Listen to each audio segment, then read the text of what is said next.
High guys, welcome back to my channel Anu Rannaghar. আজ আমরা করতে চলেছি সিমাইয়ের পায়েস। চলুন তাহলে শুরু করা যাক। প্রথমে দেখে নিন কি কি উপকরণ লাগছে।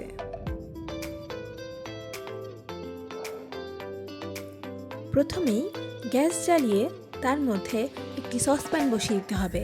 তারপরে 500 গ্রাম দুধ দিয়ে ভালো করে ফুটিয়ে নিতে হবে।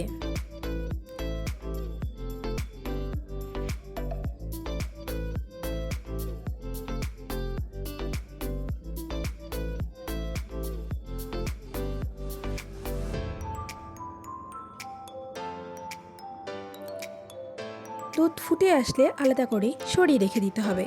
এবার চলুন একটা কড়া গ্যাসের মধ্যে বসিয়ে তার মধ্যে পরিমাণ মতো ঘি দিয়ে দিতে হবে ও ঘি দেওয়ার পর ঘিটাকে গরম হতে দিতে হবে।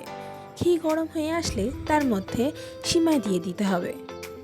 এখানে আমি 2 প্যাকেটের মতো সিমাই ব্যবহার করেছি। সিমাই দিয়ে ভালো করে ঘিয়ের সাথে ভাজা ভাজা করে নিতে হবে।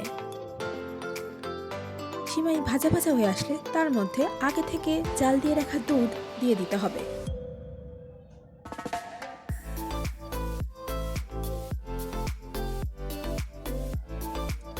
সবটুকু দুধ দিয়ে দেওয়ার পর হালকা আঁচে নেড়ে নিতে হবে।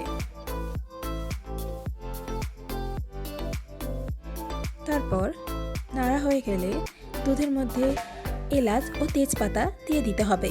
তারপর পরিমাণ মতো চিনি দিয়ে দিতে হবে ও তারপর দুধটা কিছুটা ফুটে আসলে তার মধ্যে কাজু কিশমিশ ছড়িয়ে দিতে হবে। তারপর হালকা আঁচে নেড়ে নিতে হবে। তারপর সিমাই ফুটে আসলে গরম ও ঠান্ডা দুইভাবেই সার্ভ করতে পারেন। সবার পছন্দের প্রিয় সিমাই বাড়িতে অতিথি আসলে কিন্তু অবশ্যই এটা একটা সুন্দর ডেজার্ট করে দেওয়ার মতো। ও চ্যানেলে নতুন হলে please do like, comment and subscribe. ধন্যবাদ।